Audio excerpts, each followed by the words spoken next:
So today the project we're working on is we're doing some carving for the White Mountain School, which is a private school up here in New Hampshire.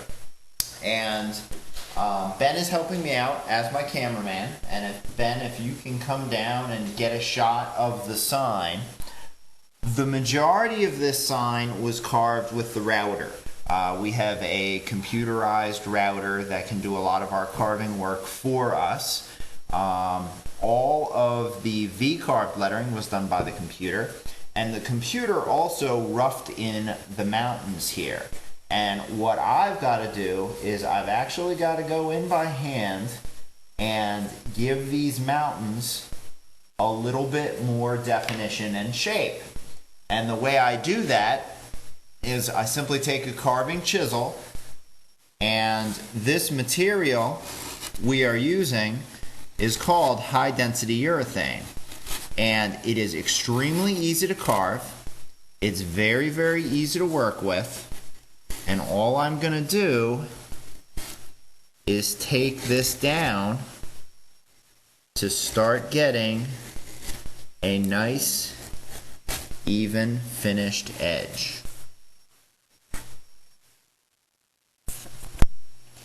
Connor has the camera now, and what he's doing is he is getting some shots of my cleaning this up. And what I'm basically trying to do is get some nice definition from the uppermost peak here, these two lower peaks. And one of the things about carving that I've kind of learned the hard way is the most important thing is that you get a really good shadow line between two features that you want to separate visually. And the deeper you can get that shadow, the better off you are. And what I'm going to do is I'm just going to keep hacking away at this for a bit. And then when I'm done, we should have our mountains. There are two things I think I've learned about carving so far. One is, it always seems like you reach a point where you screw up so badly you're never going to be able to recover from it. And I've found that generally you can kind of muscle through it and solve the problem. And the other is you need to learn when to walk away and say, okay, I'm done. Because the fantastic thing about making chips of any material is it's very easy to get caught up in how fun it is to make these wood chips, and you kind of lose sight of what you're going for. I'm going to take you over here and show you a picture of what we're supposed to end up with. This is the mountain peak that we're going for that graces all of the top of the White Mountain School signs. Now, there's a lot of carving that goes into that, but a lot of it's done with paint. A lot of it's done with shading. And it's amazing. You really don't have to do that much carving-wise to get a lot of definition. It's just knowing where you've got to put that definition to make a statement.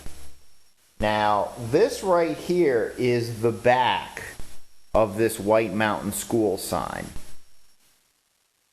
And don't get carried away. All of that text was carved by our computer-controlled router. So trust me, that I wasn't doing that by hand. That would have literally taken me the rest of my life. But up here is where I decided, rather than having the computer do it, it tends to look a lot nicer if you can finish these kinds of details off by hand. So all the computer has done for us here is just very generally roughed in the basic shape of the mountain. And I've got some telltale lines here, which are probably pretty difficult to see, which are basically just telling me the general shape that I want to go for. Now, I'm going to take you over to one that I have more or less finished with, although I'll probably fuss over it a little more later tonight.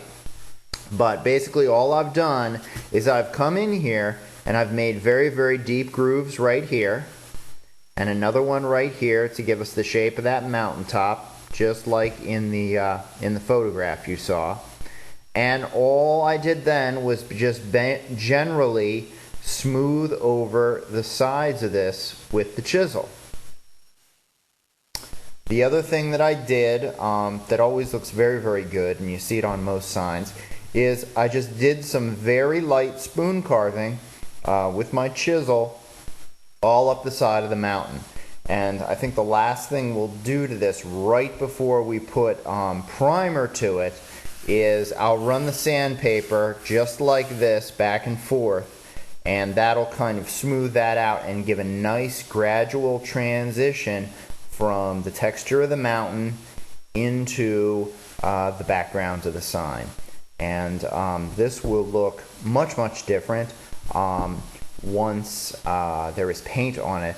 But I did want to show you, what it looks like and how nice you can really get these shadows. And really, these shadows are what you're going for with this kind of carving.